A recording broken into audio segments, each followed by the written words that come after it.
What are you doing now? Oh, no! Oh my God! Oh my God! Oh no! Ew!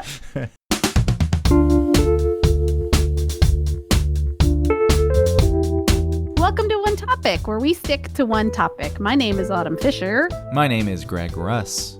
And this week was my week. And I chose a very important topic. And that topic is breakups. I wanted to talk about breakups. Why is this so important? I guess it's really not important anymore. So maybe we should just end it. Well, you can't just present things and say, This is a very important topic. Why is it important on them? It's not. Yeah. What are you doing there? I really do like what you did here, though, because on the last show, we did reality TV, which you're an expert on. You know, we're venturing into a few areas of expertise. And breakups, I certainly am an expert. Are you?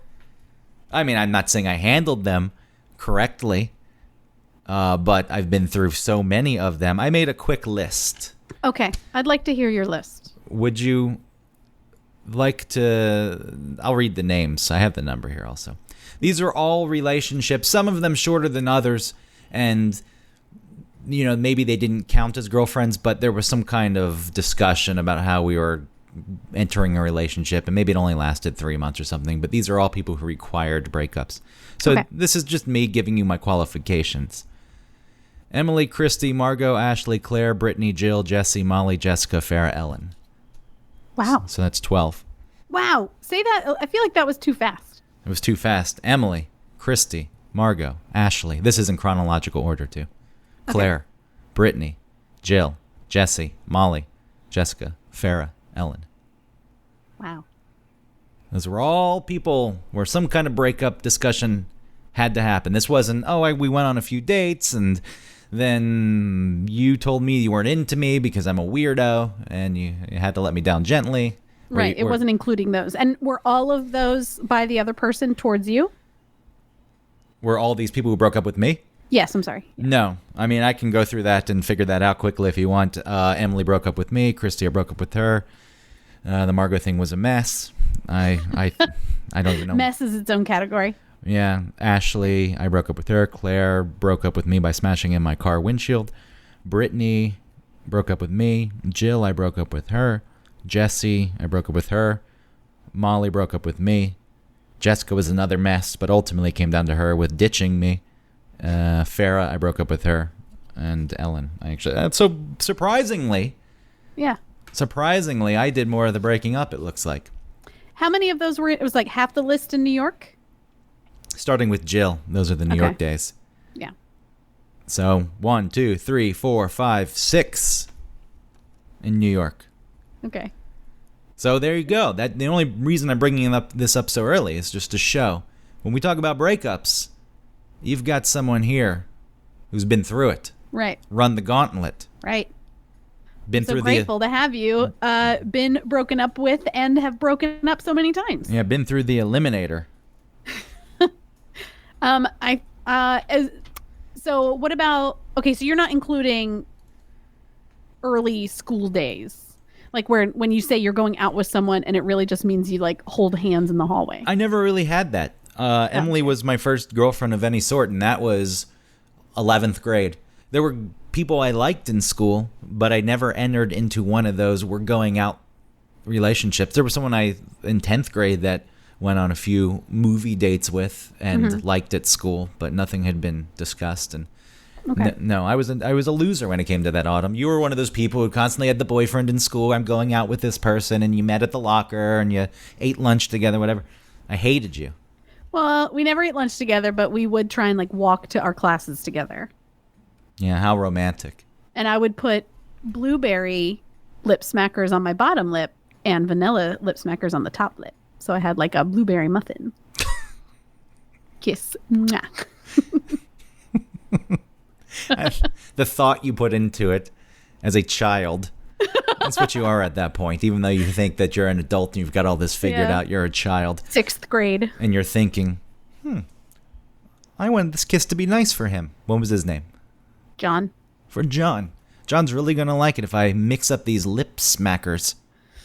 Yep. And while one I- time we kissed in front of the gym and he touched my butt and that took me to outer space. Really? Yeah. The audacity of a sixth grader. He was probably older, wasn't he? He was probably eighth No, grade. no. We were in the same grade. He might have been older because he failed kindergarten or something. One of those like held back kids because he was a little troubled. I liked the troubled ones early on. What was the appeal to the troubled? All women, girls Yeah. seem to like the troubled.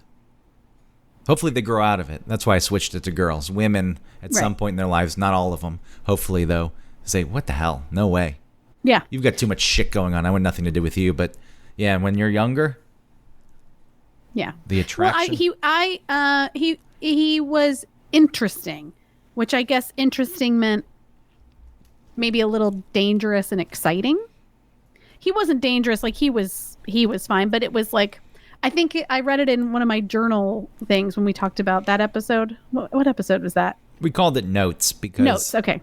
In that episode, I think it was that one where I talked about like I met this guy and I like him so much. He smokes weed and he's done LSD and it's like Did he? wow, that Do you think you really did LSD at 6 years old? I mean, 6 years old, sixth grade. maybe he had an older brother that was I don't know, also troubled. Even when I met his mom, I was like, oh, you're kind of that's your okay. If I saw you on Cops, I wouldn't be shocked. Kind of looking woman. So, all right. So the possibility of doing LSD is there. I just feel like a lot of that crap in middle school is bullshit. People just lie about everything because everyone Could have wants to been. fit in. Or if they don't want to fit in, they need to set themselves apart by being so badass that they couldn't possibly fit in, even if they wanted to fit in. Right, you're right. I've done LSD. Yeah. Yeah, I don't know if he really did or not, but either way. You bought it. Yep, I liked him. So, in We terms broke of up. breakups, though, was there something specific you were thinking about that got you onto this topic? No, I just thought it was something that all of us, I'm sure, have been through. Oh, okay, not all of us. A lot of people are with their like high school sweetheart or something. But even a lot of those people have broken up with that person and then gotten back with them, for a time. But no, just thinking about how it's done and how uncomfortable it can be. Are you longing for and your how days of... miserable it can make you and how sad and how you feel like your life is ending when really it's the best thing for you because the next thing comes around and it's hopefully better. I feel like every boyfriend I had, I progressively got better and better boyfriends. I was going to ask if you're longing for the days of breaking up because it's been... What was your last breakup at this point? 11 years ago? 12 years ago? 2009? No, so it wasn't that long. 10 years ago. Yeah, almost. 10 years, I guess. That's still pretty long. Yeah. When you said 2009, and I'm throwing out, 11 years ago? You say 2009, and it doesn't register that that's actually 10 years ago. Yeah, it's 10 years ago. Absolutely. Yeah, that was insane. with my third big boyfriend, Wade. Ooh, the big B. Yep. So my first boyfriend was, I was with him. Okay. Besides the little ones, in The little B's. The Little middle B's. school, early high school, John was a different John was my longtime boyfriend from like 15 to 20. I lived with him. He was my first. He was also really troubled in a lot of ways. He would get really angry and throw something, or like hit something. He was kind of aggressive. He was also the one that said, when we were living together, we didn't have the money to pay rent. And he smoked weed. And I was saying, like, I don't think you can buy weed right now because I'm having trouble paying the rent, getting the rent together. And he said, we were trying to figure it out. And he was like, well, you can never ask me not to buy weed. Like, that's just has to be in there. I'm buying weed. And then you said to yourself, okay. Well, in my mind, I was like, okay, that doesn't seem right, but well. But also, that was like a little bit of a, I don't know, the smart person in my brain was like, hello? What are you doing? You should have immediately broken up. I would assume that if you were in that situation now in your life, that would have been, I'm done. Oh, done. Done. The inability to set priorities. It's like, Yes, and that you're putting marijuana in front of me putting our rent on my credit card at like 19 years old, getting getting into debt $5,000. Like, no, that's unacceptable to me. So, but you're young. You think you don't know how, you don't know how to break up. You don't know when things are really over, and especially, being the first person to have sex with. It's like it was it was hard to sort of separate all of those things to really understand what the relationship was. Yeah, he and my dad always described him as like he can't get his dick out of the dirt. Does that phrase make any sense to you? I'm trying to think of the actual practical situation that could happen to make a person say that. I don't know why a person would have their dick in the dirt. Just like he can't ever seem to get his life together. He can't ever seem to have something good going on for very long, if Well, any. why would you have your dick in the dirt? Did your dad make this up? I don't know. Did your dad used to like to have sex with the ground? And then Well, then he'd be proud. He's like, man, that guy's really got his dick in the dirt. can't get his dick out of the dirt. But No, he just could. Yeah. I get the sentiment of the statement. And I felt like that resonated with me. And then, yeah, troubled, whatever. You're still struggling with this. I feel like somewhere in your brain, you're still, what the right thing to do is, and there's still some kind of justification going on for his bad behavior because you're like, well, I loved him. He's so great. No, He's that's so not cool. it. No, it was more like thinking as an adult to how old he actually was. Like I'm, 37. Oh God, 37. And thinking about him being 21 or 20. No, how old is he? He's probably 22, maybe. He was 30 when you were 16. No. That's what I remember from this relationship. No, he was 17 when I was 16 or 18. 19. All right, we don't need to get lost in I don't this. know. All right. My point is that I don't know what my point is. What is your point? Where are you going with this, Autumn? You want to talk about breakups, and then you got nothing to say. I'm just giving you a hard time. Don't shut down, please. I don't want you to go there. That was just me, joshing around with you. No, he told me one time that he wanted to marry me and that he had planned on proposing this Christmas, but something happened, which was very much the norm in our relationship. Was that after the breakup he brought that up? No. This was during the relationship. So he told me he wanted to marry me, but then of course, like something prevented him from getting money together to get a ring or whatever. Were things going bad at that point that he threw that out there? No. I'm just trying No. to gauge his level of manipulation because sometimes I could see the relationship's going bad. It's like, I'm planning on marrying you.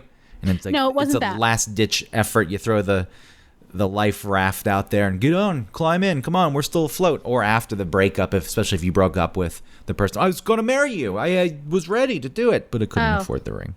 No, that's never happened. No, but when he told me that that's what he was planning on doing, it had been something that I'd always said I wanted, but then when I was actually confronted with the reality of marrying him, I felt like my life passed before my eyes almost and was like, oh no. You could see into the future and see all. Yes, and I was like, if I get married to him, all of those things that are like, oh, poor John, poor guy, oh, he can never get it. My dick's going to be in the dirt now because I'm with him. It's going to be our problems. Well, I'm glad And then I realized and then I remember I was in like the back of a station vehicle with you and Tim, not Tim Andrews from the Von Hissler Doctrine, but from the whatever. This is back when we worked. So Autumn and I met as interns for a morning show in Atlanta at a rock station, classic rock station, and then we worked in promotions. Right. And so you're talking about one of these. I mean, at that point, we're 21 years old. If that. I was probably under 20. I was probably 19 or 20. So where all of life's greatest decisions and recollections and contemplations and inventory is taken in the back of a station promotions vehicle. Yeah. And you and Tim were both telling me, you're not going to stay with him. You guys will break up you'll be done. Cynical from the get-go. Like, no, I love him. I really do. But really in my mind, I was like, they're so right. Man, they're right. Shit. I love that I was so cynical. I wonder what it was driving that at that point. It's just honesty. Maybe there's always something more than it. Just being shitty. I mean, testing me to see if I would still be cool. Just break up with him. Totally shitty. Just break up with him on him so I cannot ask you out. That's probably what I was thinking. Yeah. Come on, get out of that relationship so we can not go out. Yep. That's what. Well, it was great. I did break up with him, and it was seemingly out of the blue. Like, because I think I was so young, had never done it really before. That it was just like, I gotta talk to you. Turn off the TV. We gotta talk. Then that was it. And I just I went over to my parents' house, and my dad waited up for me, and he told me all about his divorce and stuff. Like, when he was married, he got married really young, like right out of high school. And he told me all about that. And like, I don't know, I bonded with my dad. That was great. But yeah, it's just weird how those things feel like such an end when really they're just the beginning. Well, relationships, when they do end sometimes, depending on how they end, and especially early on, even if it is a beginning for something else, it's like a death sometimes. Yeah. Depending on what the other person needs or what you need, and if you are cutting a person out of your life, you've spent a lot of time with them, they've been integrated, you guys have merged your lives to an extent, hopefully not to any unhealthy level, but ripping that apart and then that no longer existing, it's maybe even worse than a death because the person is out there. Yeah. And that's done. My life, the way I've been living it, is no more, but it actually could come back because that person is out there. And breaking up, I don't know, I like to think that it got easier. I was so many breakups going through my list again. At some point they become easier. So I was telling myself, I don't find that to actually be the truth. I learned to remove myself emotionally before the breakup actually happened. So if there was a breakup to come, I started preparing a few months in advance. So by the time that the relationship actually did end, it didn't hit as hard, but it was still just as sad, if not sadder, because when I look back on some of these relationships and the way they ended, it was depressing. The slow decline, the removing, the pushing of the other person away, like the emotional shutdown that would happen. Like, they were actually very depressing situations. And then I realized, as I got older and you're starting to put, at least for me, I think some people go into relationships early on thinking, this is a person maybe I'd like to marry. I had a run there where I would date people and say, this isn't going to last, and that's fine. I don't want it to last, but it can be what it's going to be for now, and that'll be fun. Mm-hmm. And it doesn't make them any easier when you break up with that person knowing that. But as I got older and you're starting to put more weight into the relationships and thinking that maybe they could be lasting and then they end, then it just becomes even harder. It's like, I thought that this one had potential and was going to maybe be the person that I ended up marrying, or, at least for me, I don't even jump to marrying because I haven't even lived with anyone I've ever dated. Right. But it's like in the progression, I could possibly get to that point. So, yeah, it viewing it the way you viewed it too, that it's a new beginning, is true, but it's also dangerous in the way, this is something I did all the time. One relationship ends, jump right to the next one. Yeah. Which is, there's no way, it's not a way to do it. It was a distraction. It's a way to offset the feelings that you have that could be overwhelmingly sad, overwhelmingly angry, whatever it is that you're dealing with, the grief. Jumping to another relationship, surely. I mean, I came up with this motto, this mantra, when, so going back to Emily, which was the first girlfriend I ever had, and that breakup was, she was a year older than me. And so we started going out when she was a senior in high school and I was a junior. Then she went away to college, and then I was still... We talked about this briefly. I think you asked if I'd ever been cheated on. Yeah. And I said, yeah, I think so. Because she was in college, and then she came back she was at Young Harris, which is in North Georgia, and then she came back down to Atlanta, and then we went out to a movie, and like 5 minutes into the movie, she's like, we need to talk. I was like, okay. So we went out to the parking lot of the AMC Barrett Commons. Did you leave like a Charlie's Angels or whatever you guys were seeing? I think it was the astronaut's wife. I don't even know what that movie's about anymore because I saw. Did you leave it in the middle of it? We're not even in the middle. We went at the very beginning. The very beginning, and then she said we need to go talk. And then in the parking lot, she breaks up with me. But then I had to drive her home because I drove. And so looking back on it now, it's like, what the hell? Why didn't you just do this before we went out? I spent money on this movie ticket, and now I got to drive you home.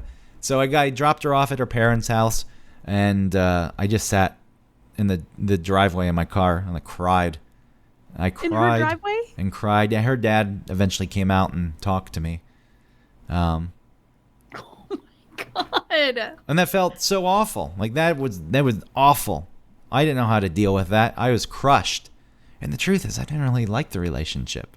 No, it was just being broken up with. Yeah, you're being ditched. Yeah. Rejected. Yes, you're being rejected, and for whatever reason it is, like I get it now. Logically, 100%, yeah. She's in college, she's meeting new people. This was never going to work out anyway. But after that, I met Christy pretty quickly, and I realized what a distraction that was, and how it took the pain away, the hurt from the ending of that relationship. So that I came up with the best way to get over someone is to meet someone else. Get under someone. Well, I never said that because I'm not a crude piece of shit.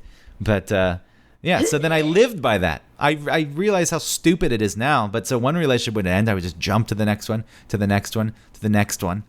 And sometimes they'd overlap. Well, there was one time it overlapped. Yeah. And that was because I didn't know how to break up with a person where nothing was actually wrong. Right. It's hard. It's hard to know that that's a valid reason. Is just like, I don't want to be with this person. And especially young and early on, and all the crap we're fed about romance and the way things are supposed to go. And why wouldn't you? Yeah. Yeah. To just have someone that you're not into on that level. Mm-hmm. Like you really do care about them and love them, but not romantically. And to tell them that, it's like, that's even worse. Then, I have anger issues and I break things and you shouldn't be with me. Right. That's pretty clear cut. Yeah. Which was not an illustration of me. I've never thrown things. No, that was John. Yes. Get the hell out of there. There's a real learning curve with it, though. It is. It's really hard. And the only way to get better is to get in relationships. Now, I do remember between my last boyfriend, Wade, and Travis, I was trying to be single. And I think you and I were at Top Floor. Do you remember Top Floor in Atlanta? Yeah, they dropped the vowels. Right, it's Top Floor, but it's FLR. Top Floor. And do you remember we were having a drink there? And I think other people had been there with us. I don't remember. But I was trying to tell you, like, I'm trying to be single. I'm trying to figure out maybe how to date or whatever. And you're like, no, we don't do that. We don't date. We don't date different people. And you probably gave up. You probably gave, no, I'm really going to do it this time. I swear. And I was like, no, you're right. I can't do that shit. I just want to be with this person. I like them. It's important to do that. Like, obviously it worked out for you. So I don't remember if it was between Tim and Wade or Wade and Trav. But either way. When did you meet Travis? 2009. So if it was then, I was in town. I didn't live in Atlanta anymore at that point. No, you didn't. You were visiting. All right, so that was between Wade and Travis. Okay. And look, and that one worked out for you. I don't think that ultimately jumping into another relationship immediately is the way to go. It's difficult because if you are dating and you meet someone that you like, what are you supposed to do? It's hard to say, well, I'm not really ready, but I like you. The person's not going to wait around, more than likely. Do you mean dating someone and then Like you're not boyfriend and girlfriend, but you're dating each other? I'm saying a relationship ends. Yeah. You break up with a person, and then you start distracting yourself by going on more dates. Okay. And then you're doing that, and you meet someone that you actually like. Oh. What are you supposed to do? Say no? That's the difficulty in it, which is really why you should just not. Well, for me, when I say you should just not, I'm realizing you should just never immediately even gone on dates. Sitting there with the bad feelings is an important thing to do. You can learn a lot from that. It also prepares you to better deal with grief on any level, and teaches you to better process these instead of just distracting it, just masking it. It's not too different than using drugs to escape your bad feelings. I agree with you, but I've done that in every relationship I've been in. Well, okay, let's go through this. Emily and Christy, that was probably 2 months difference. Christy, Margot, yeah, okay. They overlapped. There was an overlap there, which was shitty, and it's not something that, again, that's just I didn't know how to break up, and so it was like I subconsciously was creating a situation that would blow the whole thing up and potentially destroy a person. Yeah, brilliant reasoning, right? I don't think you were subconsciously creating that. I think you were really into Margot, but then I was. it was scary to break up with the other person and to maybe say that. And plus, the age difference between you and Margot would have been something where you'd have to like come out almost as dating each other, and that would have been a thing. Yeah, the age difference there was 16 years. Woo. Ashley was just someone I dated, but I was into her, and she was hesitant. There's shitty behavior too. So the thing with Margot ends. I'm upset. I meet this girl Ashley. She's hesitant to even date anyone, and I do my best convincing. I was like, no, things are gonna be all right, and this will be different. And then I meet Claire. So Ashley is probably like again 2 months after the ending of this thing with that whole mess. That whole mess after I've cheated. I should have just been single for quite a while. So no, but instead, 2 months, meet her, and then convince this person that, that I'm different. And then I meet Claire, who I'm just taken with, and I have to ditch Ashley. That's a month and a half in to that. So yeah, I know, like, is that really a breakup? With Ashley, I count it because there was someone who was hesitant. Let me tell you this. She just showed up at my house once unannounced. Okay. I hated it. Ashley just showed up, knocked on the door. She's like, I'm here. And she's really excited. It's like, when do you just show up? Unbelievable. No. How did you treat that in the moment? Just like that? I just shut down. And shit, what's wrong? Nothing. Nothing's wrong. Oh, God. What a pain in the ass you were. Yeah. I'm telling you this to illustrate this awful behavior. And how different you told her you were going to be. Yeah, and then, I think I'd probably already met Claire, and that's a reason. And then so, Claire, 4 months. I feel like a month in, I love yous are exchanged. I even know, I'm, just wrapped up in the energy of this person, which it turns out was negative energy. But there was a whirlwind, and it was exciting. And then burned too hot. Yeah, 4 months in, that one ends with me throwing a beer can in the air at some festival, the Inman Park Festival, and throwing a beer can in the air and saying, "Burn in hell," and running away, and then her showing up at my house and smashing in the back windshield of my car. You were telling her to burn in hell and then throwing a beer can in the air? Yeah, well, there was this whole weird thing where so everyone's out at this festival. Yeah. It's actually in her loft complex, but, the doors for the lofts are open and everyone's hanging out, and I forget what set it off, but she was angry with me and tried to put me in a headlock, and I escaped it. Then she tried to slap me, and I blocked it, and then I ran away and threw a beer can just straight in the air. Put you in a headlock? And I said, "Rotten hell."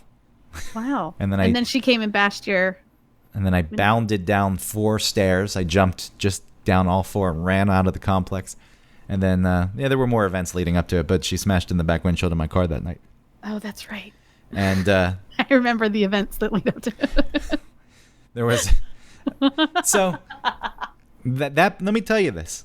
Well, actually, after that, I did try to immediately jump into dating someone else. Uh-huh. My friend Kara, who I think you've met, I liked her. I had a crush on her, and we went out. I think the first time we went out, or second time, we were at Lenox Mall, and Claire was there and saw us together and texted me something like, "I see you. You're already out with someone else, you son of a bitch." And then I share this with Kara. I was like, "Yeah, my ex is here somewhere. Remember that one I told you about? It smashed in my back windshield." She sees us. It's like that. So that killed that. Like that, God! Because she's normal. She's like, I'm getting the fuck out of this. I mean, we're still friends. Right? We're very good friends now. So it all worked out for the best. But yeah, that happened. And then after that, I took 10 months dating no one. It's good. And let me tell you, my memory, Yeah. that was the best 10 months of my life. Really? I loved it. That was through the summer of 2006. I was hanging out with my friend Lee. I was more creative than I'd ever been. I think it's when the Futureplex was created. I got a motorcycle. Lee and I would ride our motorcycles. We entered the Chomp and stuff. I was free. I was free to do what I wanted. And that for some reason that didn't stick with me, and then I fell back into old habits. I only need to run through the rest, but it's interesting to think of how unmotivated you are by sex, but then to think that you can't stop being in relationships, because I feel like it's love I want, Autumn. Yeah, but you weren't in love with Claire. At the time, I thought I was, because it was just... You couldn't discern between, like, just a super sexual attraction and actual attraction? Yeah, the learning curve leaves you not knowing things. Like, this is intense feeling. These feelings are really overwhelming. That must mean I'm in love. Right. So, the rest of the history follows the same. It's usually a month or two in between these relationships. Also, I recall you talking about how you would get someone to break up with you so that you wouldn't break up. You wouldn't have to do the breaking up. Yeah, I thought that's what I did. But when we go through this and I'm looking at, I think maybe that was the move, and I was hoping that would happen. But I tend to date anxious people also. So people have a hard time breaking up, some fear of abandonment or whatever it may be. So, it takes quite a bit for the person to break up with me. I mean, Brittany broke up with me. I moved to New York, and at some point she said, "Maybe I'll move to New York." I said, "No, you should stay and do your own thing." And then she breaks up with me, and then I'm sad. Why did she break up with you? Because you guys didn't live near each other anymore? I was gone, and I was being an asshole. How are you being an asshole? I mean, just that alone. It's like, yeah, I should move to New York. It's like, why would you do that? Stay in Atlanta. Stay where you are. I don't want you here. It's like, I gotta, this is my thing, and I want to figure it out. Yeah. And then Molly was an interesting breakup because, well, again, there was shitty behavior because she wasn't getting what she needed from me, and then said, "Let's break up." And then like a month went by, and then we hung out, and she said, "You want to give this another go?" And I said, "Yeah," instead of saying, "No, it's going to be the same thing." So I dragged her along for another year and a half. Oof. But our last date, we set it up. Like, this one got to the point where we set it up. We had our last date at the same place we had our first date. It was like it was known this was going to be our last date, and then it was over. So that was, in a way, a nice thing to do. Yeah, tied it up in a little bow. I appreciated that. Yeah. It still doesn't make it any less sad, ultimately. But, it got to the point where we knew. It was like, there's nothing here. So that one wrapped up. But I knew I shouldn't have been in many of these relationships, and they went on much longer than they should have quite often. Yeah, I guess I think it just takes a lot of practice. You just have to be in relationships so that you can practice getting out of them. If it's not right, I guess. Well, you need to be honest. And if the relationship isn't going to work, first you need to sit down and talk about that. I think most people But there's none of that can happen when you're young. You don't know what you want or what you need when you're young. No, you have no clue. Yeah, you're working with a broken compass. You don't know which way is up or down. Or north or south. But you have to you have to go through the relationship so you can get your bearings on what you need and who you are and what you need in relationships. But I guess you also have to pay attention through those things. You can't just be like, well, I guess I just keep dating shitheads. Like, no, you need to understand, okay, if you do keep dating shitheads, why is that? Is it because of you? Is it because of something that happened to you in the past? Like your dad is a shithead and so you're attracted to shitheads? You know, like you need to be, Sometimes as you go through, as you gain these experiences, you need to pay attention to what those experiences were so that you can go forward progressively. Sometimes when you're dating a shithead and you keep dating shitheads, it's because it's affirming this idea that you have that you don't deserve anything other than a shithead. That's a real thing. Of course. If someone teaches you that being a shithead is love, then that's what you're going to assume is love. You're going to find a shithead. And when you're down on yourself and you believe these things, that you're worthless, you date shitheads because it just reinforces those feelings you have for yourself. Like, see, I knew it, even though it is in your control. Yeah. But first you need to get over that, because you could never enter a relationship if you actually feel that way about yourself with someone who wasn't a shithead. Yeah. You got to be honest and really aware of yourself. Or you find someone with the same weird shit as you, and maybe you're just a piece to a puzzle. I don't know. Well, even that requires you to know what you... Some people have relationships, like you said, you don't know this early on. You have no clue what you're doing. You're just kind of stumbling your way through it. That works out for some people. I have no clue. People who, that's the only person I've ever been with. Yeah. We met when we were 13, and now we've been married for 80 years. Right. Well, that puts people 90. That's not, I mean, it's feasible, but that's a... Sure. You know. But no, when they were 10. I sometimes look suspiciously on those relationships. I was like, maybe you stuck with them just because you were stubborn and you were the kind of person who didn't believe in divorce, and you said, I'm never going to do that, and you didn't never do that. And if you had a family, you did what you had to do to, serve the family as best as you could. And I don't think bad relationships are really serving the family. But yes, if there are kids involved and the divorce can be hard on kids, maybe you stayed in it. I always look at those people so cynically that it's like, you're just here because you thought that's what you made the choice that you're getting together. You actually hate each other. Or maybe you get to a point, you've been together for so long, you don't necessarily hate each other anymore because you look back on your life and it's like going through a traumatic event together, and then that's the bonding. You're bonded together because you made it through those 15 shitty years of hatred towards each other. But look what we've been through. We've made it. And now your testosterone is lowered and you don't want as much sex as you wanted before. And I'm, fat and happy, and we're just living the rest of our lives together. We both want to watch the same shows at the same time. We go to bed. It's done. We're going to have a good life. And the stakes are much lower at that point. So that's when it comes together. And, is that fair to pass that judgment on everyone? But maybe there's some people who are just completely in love, and they always have been, and they communicated well, and stable people do exist, secure people. Even, maybe they were able to figure it out together. I don't think getting into a relationship that young they knew, but maybe they were at least smart enough and communicative enough to get through it together. I don't know anyone like that, though. No, I feel like anybody that I know that has been together since they were, like 15 years old, and are still together, I think have gone through a small portion of time where they weren't together, but then got back together. Like my Aunt Eileen and my Uncle Phil, they were together since they're 15. And I think that they had a small time when they broke up and then lived the rest of their lives together. I have some other friends, like same thing. I think everyone who I know has broken up at some point, and maybe not even dated anybody else, but still like I don't know. I guess some people can be growing apart and go on different paths, but then maybe their paths come back together at some point.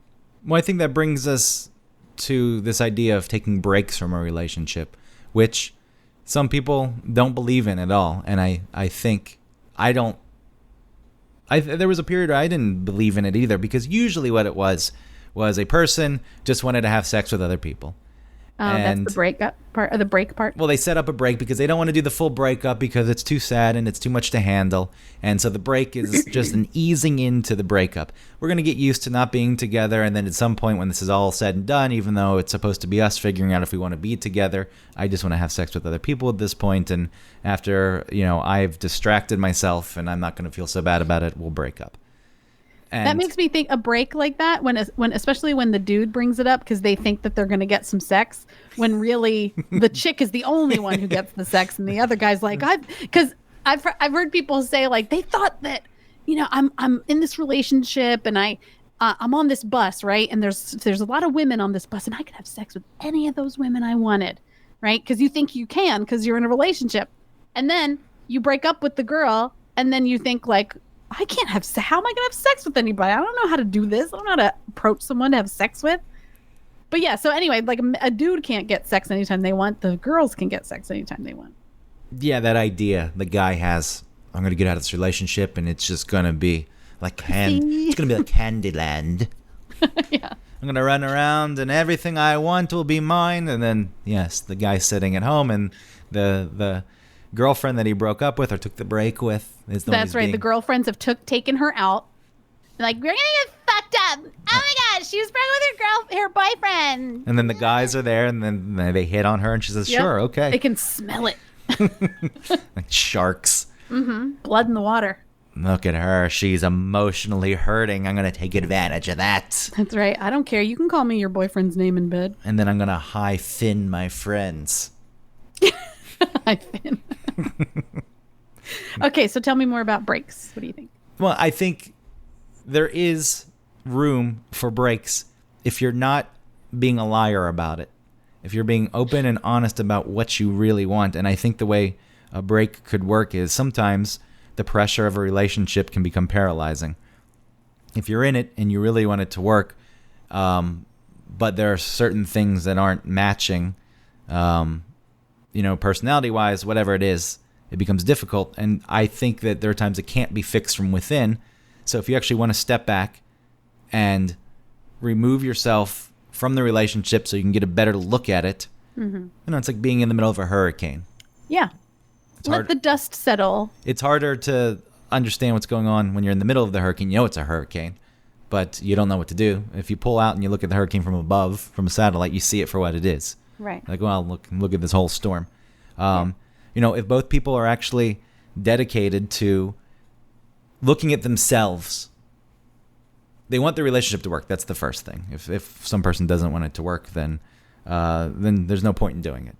And then you can look at it for what it is. You can take inventory, assess what you can bring to it, what you can't bring to it, what the other person can bring to it, what they can't, what things that you'd be willing to work on, what things could be worked on, what things will always remain the same. And then, you take this time and then you can come back together and talk it through and decide after all this analyzation. And I know this isn't romantic. This is one of the problems. Oh my God, everything, it's not romantic. There's no passion. Passion's important. Yeah. But I think dedication is a little more important in a lasting relationship. If you're just out there looking to have some flings, fine. Passion, you need that. Otherwise, what the hell's the point? But I do think that there are times when breaks are something that can actually be helpful. The problem is a lot of people just ruin them. They ruin the idea of breaks because they use it for selfish reasons. Right. Not for self-reflection, but for I'm free, party time. Mom's away. She's on vacation. I'm gonna have the house to myself. Yeah, it's not really cheating because I said we're on a break. Right. I do hate. I do hate the mommy wife or daddy husband scenario or relationship that people are in, where they're like, "Oh well, my husband doesn't like it when I do that," or my wife won't let me, or like I need to wait until my wife's out of town to do something. Like, I do not like that dynamic. I guess if it works for you, then that's fine. I don't know who that works for. I don't find a relationship. I guess if people don't mind being sort of contained by someone else, maybe it feels good. Maybe they feel comforted by that. Yeah, but that's still not healthy. I guess if both people like that feeling, I don't know if it would work that way. If one person likes the feeling of being contained and the other person likes being controlling, Yeah. I guess that could work. It doesn't seem like something that's a very healthy relationship. But with these things, it really is about getting your needs met. And if that fulfills everyone's needs, then why the hell not? I would hope they don't have kids because they're not setting any kind of good example. But if it's just them, fine, do it. What the hell do I care? But that is one of the things that ultimately people recognize, but I don't think they can come to terms with, or they won't admit it because they won't break up. There are a lot of times these things exist. To me, a relationship where I'm not allowed to go do something because the other person says I can't because it's going to make them insecure for whatever reason. That's not, no way. Or even sometimes it's things that they're putting on the other person that the other person isn't even doing, right? Like maybe the other person wouldn't judge you for XYZ that you feel like you can only do when they're out of town or when they're not around. Maybe they wouldn't judge you, but you put them in that role because of some weird past sort of behavior. How are you okay in that relationship, though, as the person who can't act like yourself when your significant other's around? I can only be myself when they're not here. Why are you in the relationship? Because that's what they learned is love. Right? I need the mommy wife or I need the daddy husband. Where does that come from? You know, the fact that ball and chain is something that's done. The old ball and chain. So that's the way you view your wife? Yeah. As a ball and chain?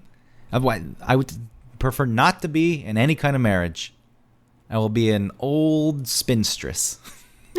Working at the library. No, I don't. I do not get the reason people stay in those. But yes, you're right. People have no clue. So going back to what you said before about how you're supposed to learn through relationships, you get in your first relationships, you have no clue what you're doing.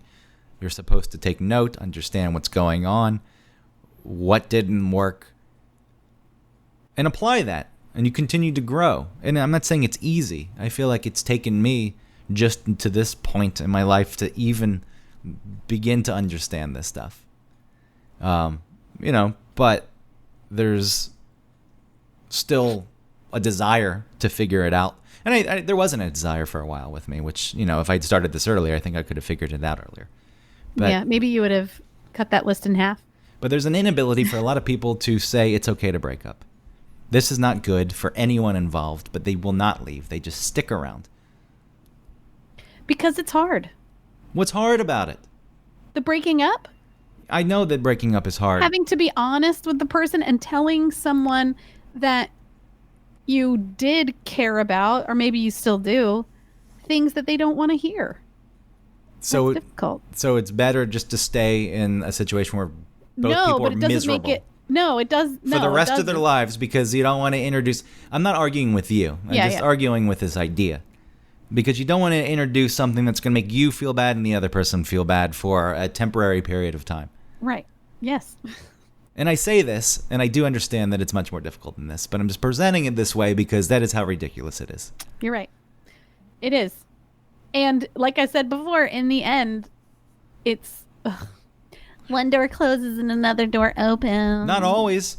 Maybe that's it. Maybe that door closes and you never date anyone again in your life. And maybe different doors open. Yeah, if you're happier that way. So I don't like the idea that I'm going to shut this door and something better is going to come. Don't even view it that way. Well, the something better doesn't have to be another relationship. It could be you. It could be finding yourself. It could be you, or it could be nothing. But that should. Or like you said, like it opened the door to more creativity for you when you were single. But it shouldn't be the reason people. Right. I don't think you need to justify getting out of a relationship because you think it'll lead to better things. You need to get out because that's not right and it's not good for you in that moment, existing as it exists. And one of the other things, the people, look, it's not lost on me of how hard it is. So when people do finally get to the point where they break up with someone else, let's say you go to the person's house. One, never do it in public. You ever been broken up with in public? No. People try this. It's a trick. If I do it in public and the person can't get emotional, Right, they can't freak out. what a bullshit move. Because it hampers your true reaction. The other person's, if you're setting up the breakup and you're doing it in public, yes, to hamper the other person's reaction, that is bullshit. That is a bullshit move. The person's going to react the way they react, and you need to deal with it. That is part of it. And so the person who, even if you go to the person's house, is ultimately what I'm getting at here. You go to the person's house, you break up with them, and then you refuse to leave. The person refuses to leave after they break up with the person because they want the person who they just broke up with and broke their heart to tell them that things are okay. You don't get that. You don't get that. This is a big thing. I broke up with them, but leave. At that point, you leave. Especially if the person asks you to leave, which is quite often what happens. It's like, okay, they're upset and like, leave me alone. And then the person Keep like pushing their finger in that wound. the person refuses to leave because Did that happen to you?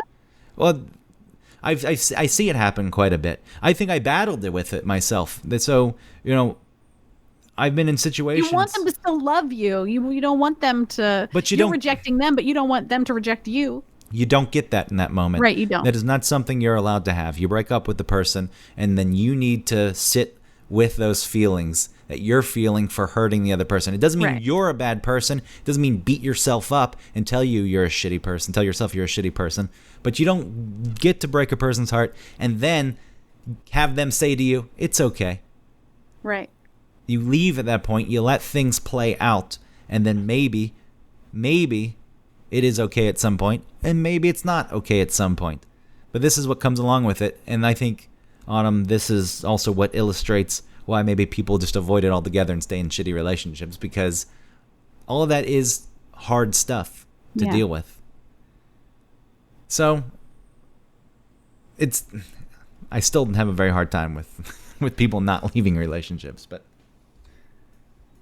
I'm grateful that I didn't have to do it too many times. So how many big B's were there? Just 3.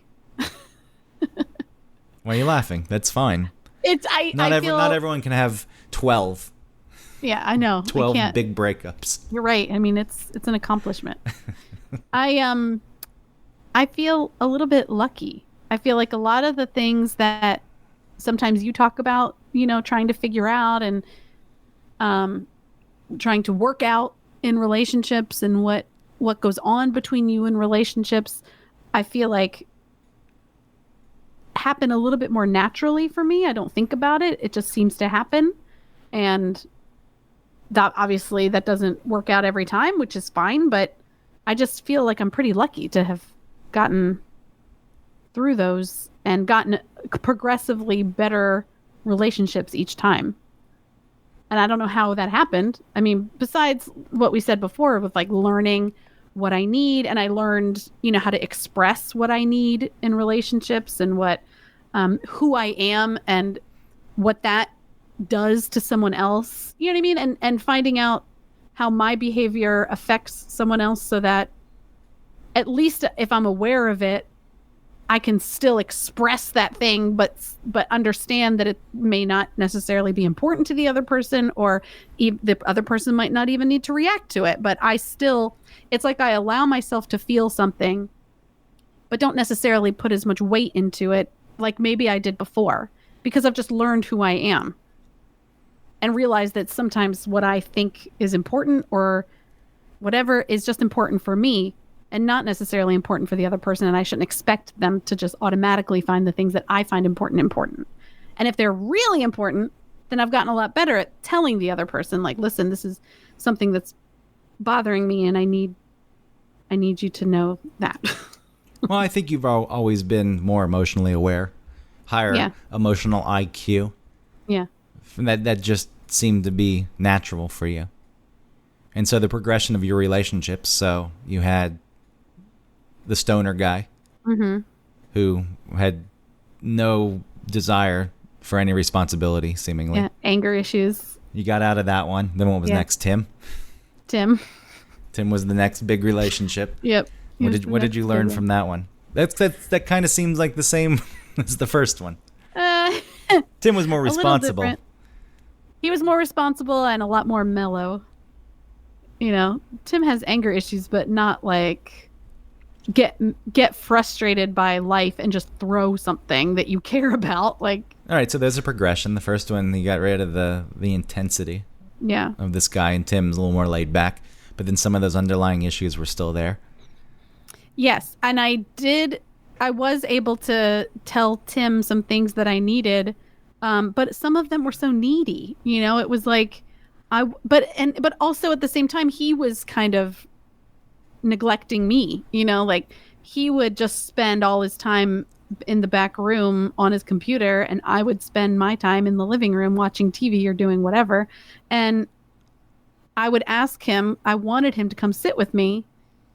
But I would say it in that stupid voice that they make fun of me for, like, Tim, would you please come sit with me on the couch?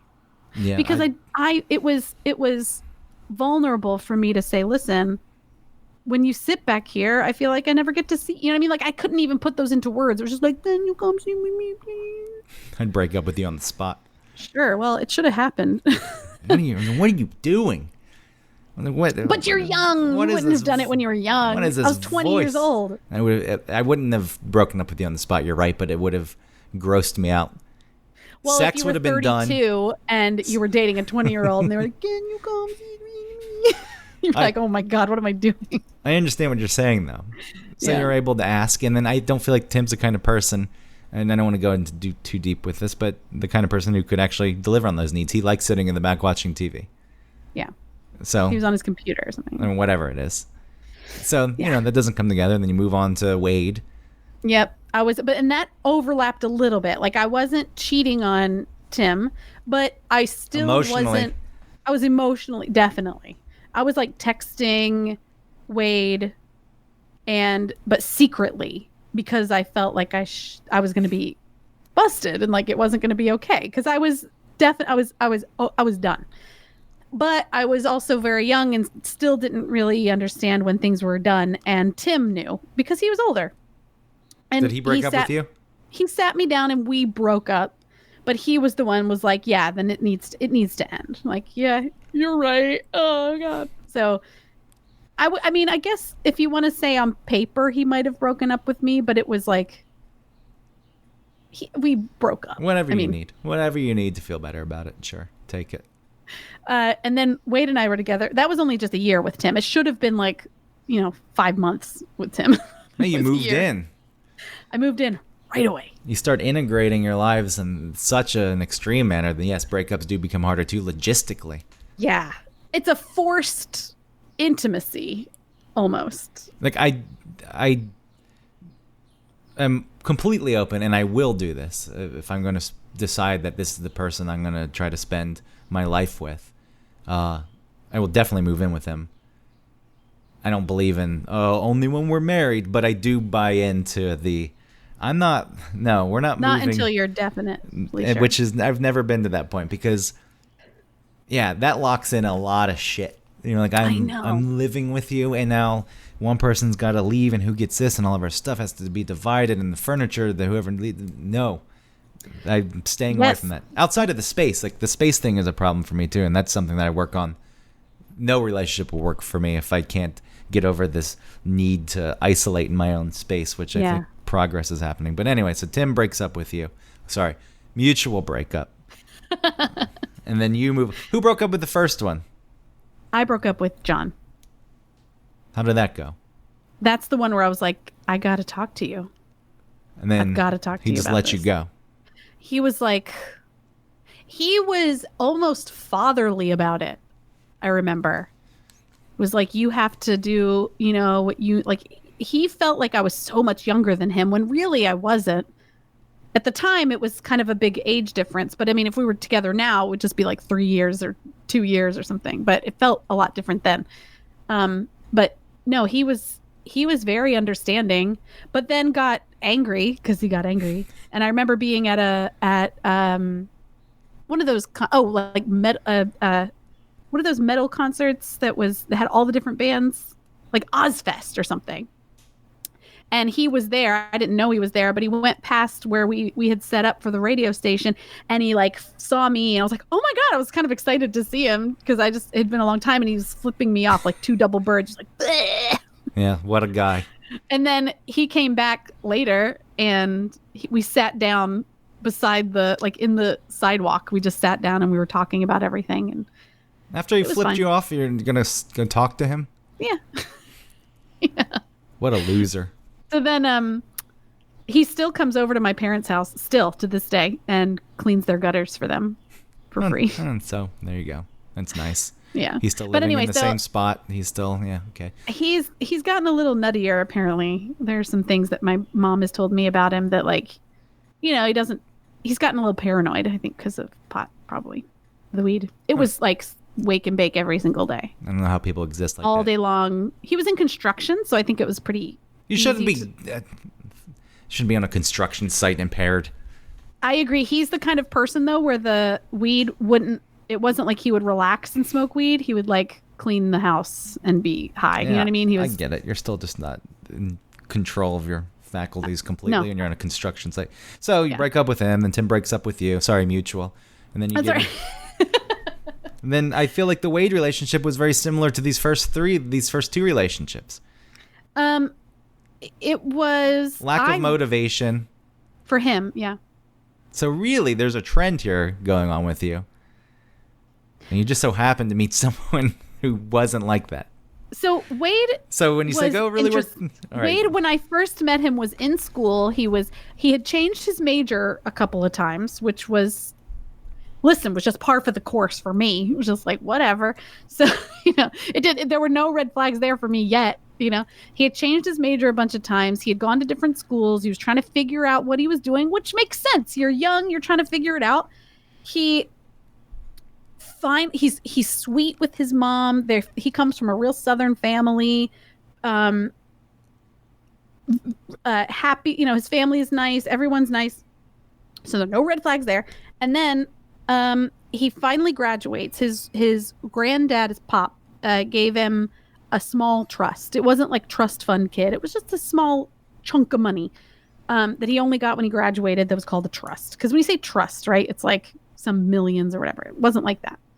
So he decided to start a business, and he graduated with a music degree. So he wanted to have this business where he goes to live events of local bands and record them and makes a CD for them and like makes artwork for the CD and maybe sort of helps not manage them, but helps get them noticed and whatever, which now if you think about it, it's a pretty dated idea to make like a CD for them, it's kind of weird. I mean, even at the time, I like the idea, but the problem is local bands don't really have money. Exactly. They don't have the money. And he started to do photography, so he bought a fancy camera. Anyway, he sunk a ton of money into this thing. And then I didn't really see him doing the kind of work it would take to me to have your own business like that. He wasn't like hitting the streets, going to local shows all the time and getting known in the scene, like nothing, none of that. And I felt like, what are you doing? What are you doing?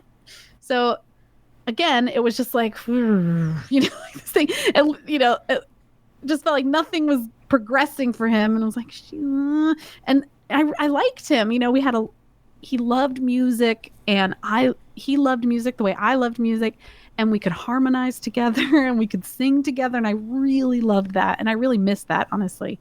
But he would just come to me and be like, I'm looking into being a mason's apprentice. That's fine. No, it's not fine. That's a very valid career, and it's more of a career path for him to take than the I'm going to go help local bands make CDs. All this money, he won't marry me, first of all. There you go. Now we're getting down to it. Well, this was the thing. He wanted to get married later in life. I wanted, in my mind, just like his, I wanted to get married earlier in life. We decided to meet in the middle, where he would get married earlier than he wanted to, and I'd get married later than I want to. That's fine. That we're in the process of doing that. I'm the one who's putting something at risk. One, because I'm a woman and I only have so much time. And two, I'm the one that will lose out if he decides, I actually don't want to get married now. You know what I mean? Like, I'm the only one with stakes in this game.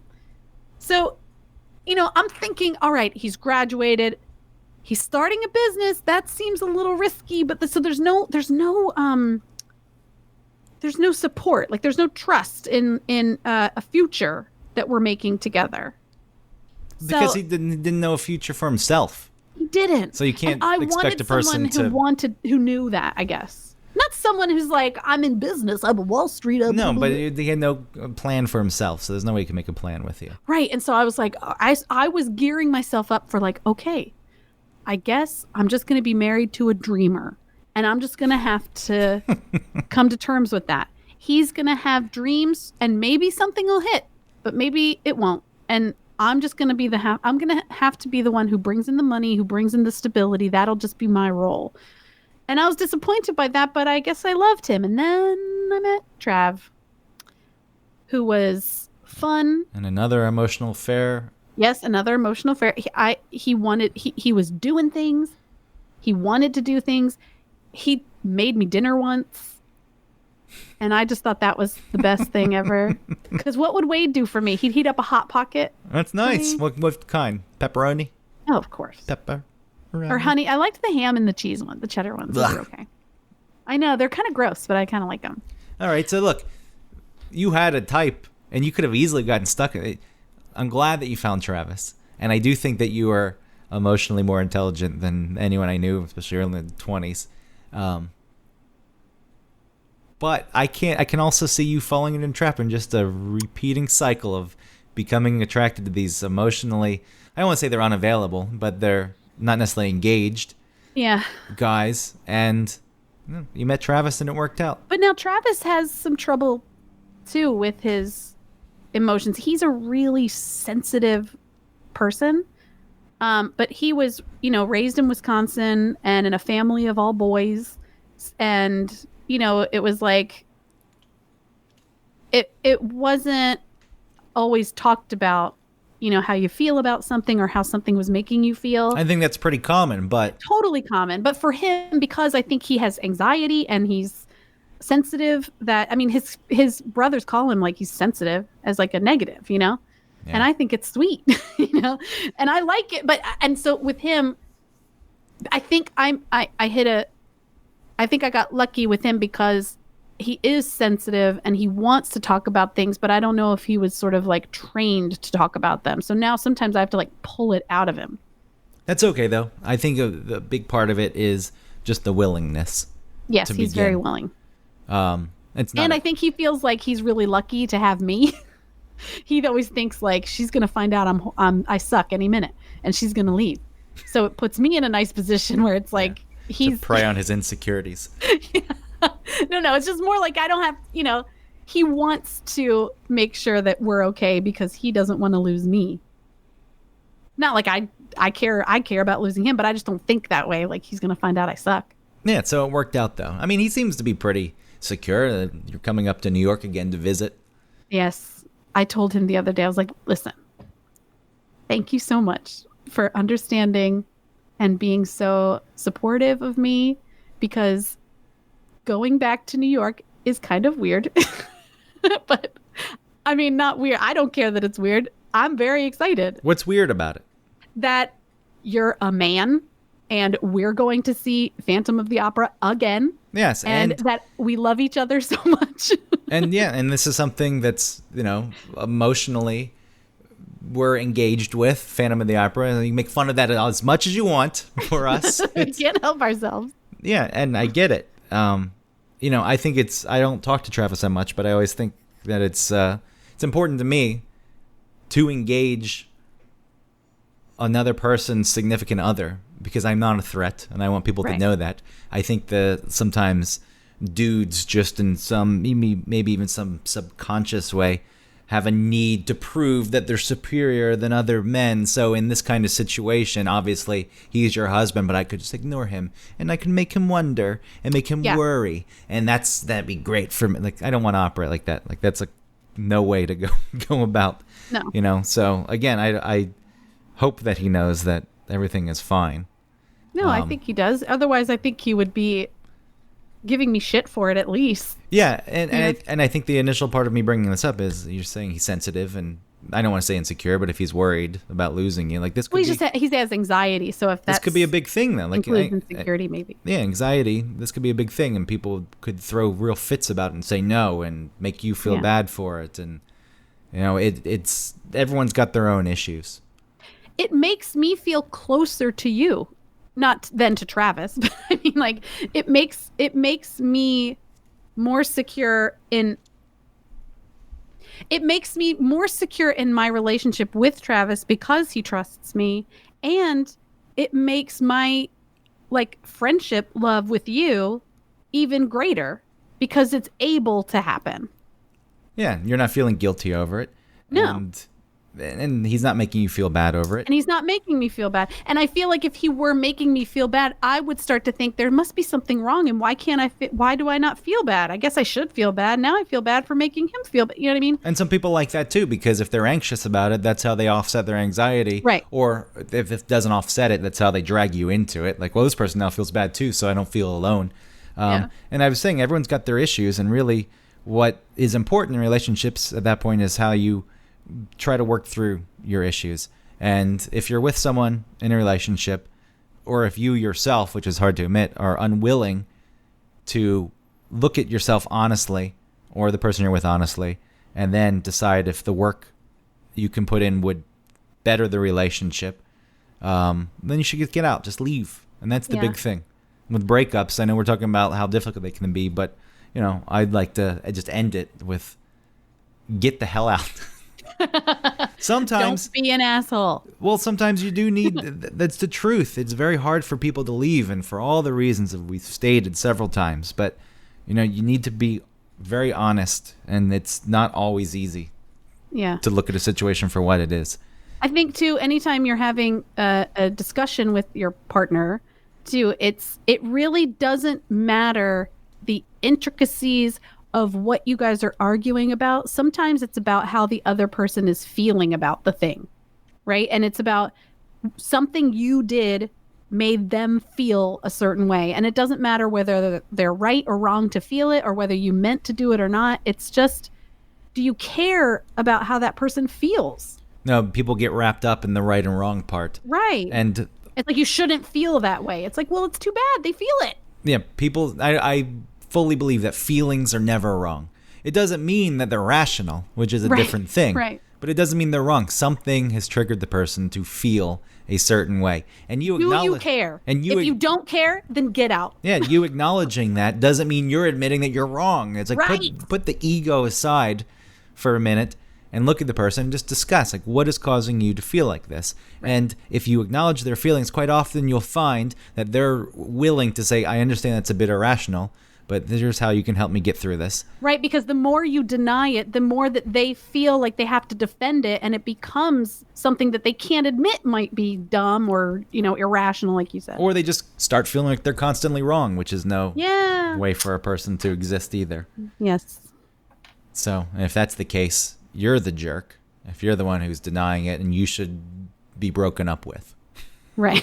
Break up with that person. You should never have anyone date you ever again. If your ego is so huge that it stands in the way of you being compassionate about the person you supposedly love. Yes. And on that note. Yeah, don't be an asshole. That's our note on the end of every episode. Thank you for listening to One Topic. We can be found on all of the podcatchers, I think. If you're having trouble finding us on one, please let us know. You can find us on Instagram. What? At One Topic 01. You can also find us on Podbean. You can like and subscribe. Please give us a review and a rating on iTunes. Also, please support the official hot sauce of One Topic, Hoff Sauce. You can find them at hoffandpepper.com. You can use our code OneTopic15 for 15% off your order. We made stickers and some buttons. I've been slowly giving them away. Maybe if you're interested, let me know. Send me a little DM on Facebook or on Twitter or somewhere where you can find us, and let me know if you're interested. Maybe I'll send you a sticker or two, because we love you. Playing coy. Maybe I'll send it. Well, we'll see. I will. I will. I will send it to you. I guess I'm thinking like, what if 50? I'm thinking very highly of myself. Maybe 50 people will try and get them, and we can't send that many out. What a jerk.